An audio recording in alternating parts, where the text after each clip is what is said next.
te voy a negar.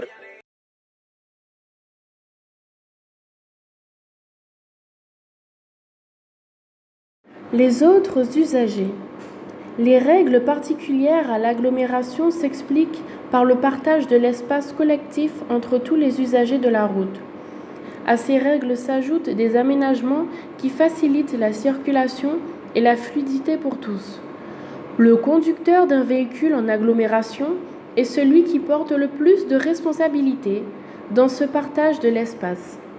Il se doit d'être vigilant et tolérant avec tous les usagers, ce qui peut poser certaines difficultés s'il ne connaît pas les particularités de chacun. Comprendre le comportement de chaque usager permet au conducteur de prévoir les zones d'incertitude de chacun et d'adapter plus facilement sa conduite pour diminuer les risques d'accident.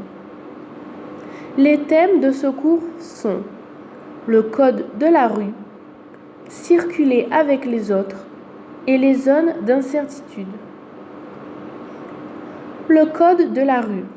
Les usagers les plus fragiles sont protégés par le code de la rue.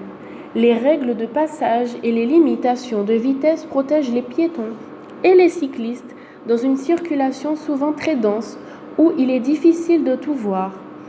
Ce code aide le conducteur à adapter sa vitesse, ses distances de sécurité pour analyser et décider et agir en toute sécurité. Partager un espace public. La zone piétonne. C'est une zone exclusivement réservée aux piétons. Ils sont absolument prioritaires, sauf en présence de tramway. Un piéton a une allure maximum de 7 km/h. Les vélos sont autorisés à emprunter ces zones s'ils circulent au pas. La présence de véhicules motorisés est limitée à certaines heures ou à des résidents. Là aussi, la vitesse de la voiture ne doit pas dépasser l'allure du piéton. Si tous les usagers sont à la même vitesse, la gravité est limitée en cas de choc. Les blessures sont alors légères et les dégâts souvent d'ordre matériel. Seul le stationnement des vélos est autorisé. La zone de rencontre. C'est un espace partagé par tous les usagers. Le panneau de signalisation montre un piéton plus grand que les autres usagers. Il indique que le piéton est absolument prioritaire. La vitesse maximum autorisée est de 20 km/h si les conditions le permettent. Chacun fait attention à l'autre, puisque l'espace entre la chaussée et le trottoir s'efface. Prendre en compte les autres usagers diminue automatiquement la vitesse de chacun et force la prise d'information. Les habitudes ne peuvent pas s'installer. Chaque passage dans une zone de rencontre est différent. Le conducteur est attentif à sa conduite et ne se laisse pas distraire. Le stationnement est autorisé sur des espaces aménagés. La zone 30. La vitesse maximum est de 30 km/h. En l'absence de passage piéton, les piétons sont prioritaires. Toutes les rues sont à double sens cycliste. Si des trottoirs sont aménagés, les piétons doivent les emprunter. En règle générale, c'est la priorité à droite qui s'applique. Dans ces zones, la présence des véhicules motorisés est plus importante que dans la zone piétonne et la zone de rencontre, ce qui rend plus difficile le maintien d'une vitesse à 30 km/h. Il faut donc surveiller régulièrement son compteur. Les aménagements pour partager l'espace. Pour faciliter le partage de l'espace public en agglomération, des voies de circulation et des emplacements sont aménagés pour identifier plus facilement les catégories d'usagers. Des pistes et des bandes cyclables sont réservées aux cyclistes. Ils bénéficient parfois de sacs de sécurité aux intersections. Ils sont alors visibles des automobilistes et peuvent démarrer avant eux. Les trottoirs sont réservés à la circulation des piétons. Jusqu'à 8 ans, les enfants peuvent y circuler à vélo. Le trafic est rendu plus fluide et la prise d'information du conducteur est facilitée. Pour améliorer la fluidité au moment des changements de direction, certains feux sont aménagés pour autoriser les cyclistes à tourner à droite ou à poursuivre tout droit alors que le feu est rouge.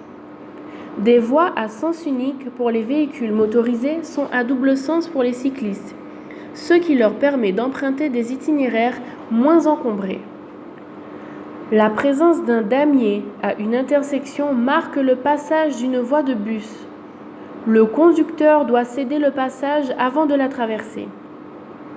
Les passages piétons et les voies réservées aux bus sont rendus visibles par une signalisation verticale et horizontale qui interdit l'arrêt ou le stationnement des véhicules sur ces aménagements.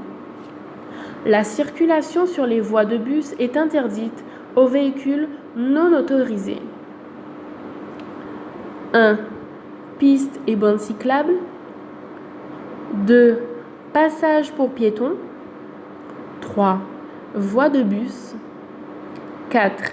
Sas de sécurité. 5. Ligne d'effet des feux. 6. Franchissement du feu tricolore. 7. Trottoir. 8. Double sens cyclable. 9. Damier. 10. Arrêt de bus. Circuler avec les autres. Qui sont les autres usagers? Les piétons et les cyclistes sont les plus fragiles. Les deux roues motorisées qui peuvent surprendre et qu'il faut bien connaître pour anticiper leurs mouvements et leurs réactions. Viennent ensuite les usagers moins fragiles mais qui se déplacent avec plus de difficultés en ville. Les véhicules d'intervention d'urgence, les véhicules de transport en commun et enfin les poids lourds. Autant d'usagers à identifier auxquels le conducteur doit s'adapter en permanence en fonction de leur zone d'incertitude. Les piétons. Selon l'âge des piétons, certains comportements sont à prévoir. Un enfant peut traverser la route très rapidement sans regarder. Un senior va être beaucoup plus lent. Il va même hésiter à traverser. Dans le doute, ralentir ou s'arrêter permet de partager l'espace collectif de manière apaisée. Les piétons sont facilement masqués par les véhicules en stationnement ou à l'arrêt. Pensez à vérifier qu'il n'y a personne avant d'accélérer. Lorsque vous laissez passer un piéton, arrêtez-vous complètement pour permettre au piéton de finir de traverser en sécurité. Un piéton qui téléphone peut faire demi-tour rapidement et vous surprendre si vous êtes en mouvement. Respectez les distances latérales de sécurité de 1 mètre avec les piétons en agglomération et de 1,50 m hors agglomération. Ces distances sont les mêmes pour le dépassement des cyclistes. Les cyclistes. La nuit, les cyclistes ne sont pas toujours bien visibles malgré leur feu. L'état de la chaussée, les intempéries peuvent aussi affecter leur conduite. Ils peuvent se faufiler partout et déboucher là où on ne les attendait pas. Le conducteur doit être vigilant. Lorsqu'il change de direction, un cycliste est un usager comme un autre. Il faut lui céder le passage quand c'est à lui de passer. 1. 1 mètre minimum, même si le cycliste circule sur une bande cyclable. 2. Anticiper les écarts de trajectoire des cyclistes. 3. Attention, les enfants jusqu'à 8 ans peuvent circuler à vélo sur les trottoirs. 4. N'utilisez pas les sas réservés aux cyclistes. Les cyclomotoristes. Les cyclomotoristes roulent à une vitesse de 45 km/h et se faufilent entre les voitures. En cas de choc, les conséquences sont souvent graves. Il faut toujours faire l'hypothèse que le cyclomotoriste ne va pas respecter les signaux de priorité, les distances de sécurité et qu'il va faire des écarts sans avertir et sans contrôler. Partant donc de ce principe, adaptez vos distances de sécurité pour éviter tout choc. Ils n'ont pas toujours conscience des risques qu'ils prennent. Mettez votre pied face au frein dès qu'un comportement paraît risqué. Les motards. Prenez garde aux motards. Leur encombrement est minimum, mais leur vitesse est puissante. Surveillez régulièrement la présence de motards dans les rétroviseurs. Le risque de collision arrière est un accident courant entre motards et véhicules légers. Il est plus sûr de faciliter leur dépassement en serrant légèrement à droite après avoir jeté un œil dans vos rétroviseurs. Les motards, comme les cyclomotoristes, ont l'obligation d'allumer leur feu de croisement, ce qui aide le conducteur à les percevoir plus tôt. Sur les autoroutes et les chaussées séparées par un terre-plein central, et si la circulation est établie en fil ininterrompu sur toutes les voies, les motards sont autorisés à remonter les fils dans certains départements comme les Bouches-du-Rhône, la Gironde, du Rhône et ceux d'Île-de-France. Les véhicules à feu bleu. Il faut différencier les véhicules prioritaires des véhicules qui bénéficient d'une priorité de passage. Les véhicules prioritaires sont ceux de la police, de la gendarmerie, de lutte contre l'incendie, et les SAMU et SMUR et de douane. Ils sont autorisés s'ils sont en intervention à ne pas respecter la signalisation et les règles générales de circulation. Vous devez leur faciliter la manœuvre de croisement et de dépassement et leur céder le passage aux intersections, même celles qui sont équipées de feux. Leur gyrophare est bleu tournant leur avertisseur à 2 tons. Tandis que les véhicules qui bénéficient de facilité de passage, qui ont un gyrophare à éclat bleu et un avertisseur 3 tons. Ils ne sont pas prioritaires aux intersections, mais il faut réellement leur faciliter le passage.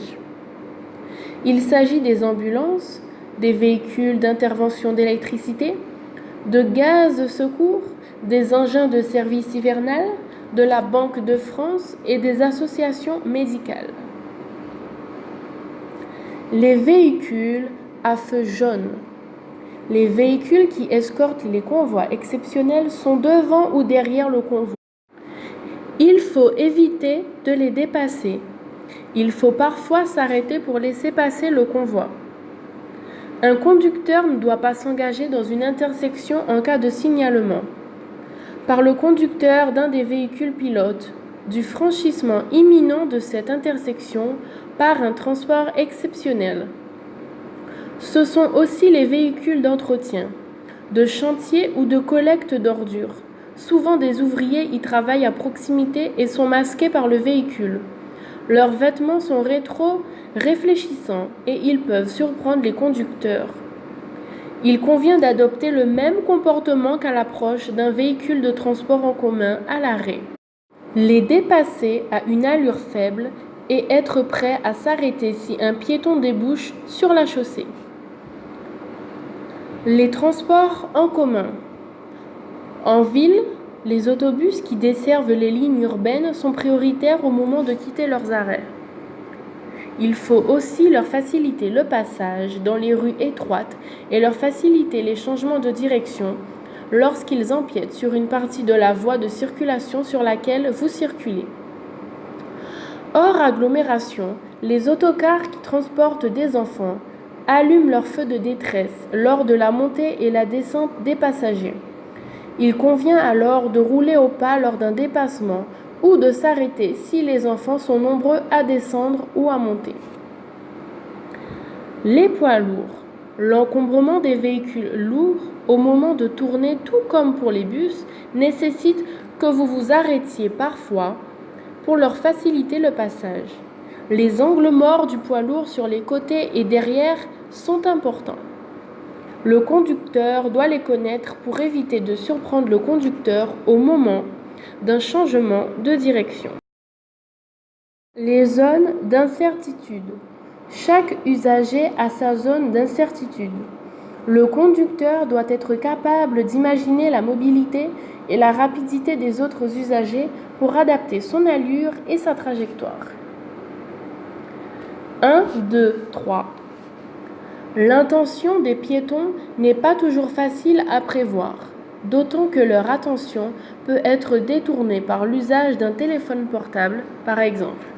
N'oublions pas que nous sommes tous piétons, ce qui nous donne une expérience de ce qu'ils peuvent faire, ce qui nous rappelle aussi que nous devons être tolérants pour des comportements que nous avons déjà eus ou que nous pourrions avoir.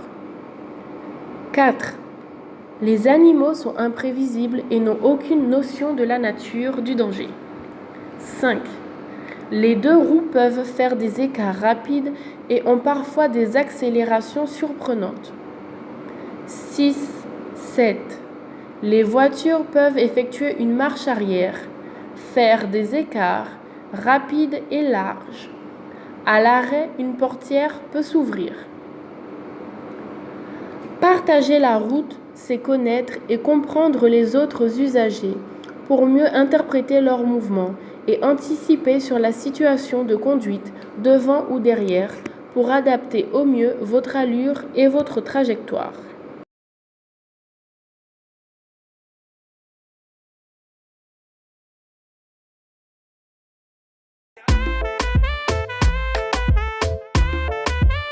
Estamos claros y ya. No te lo voy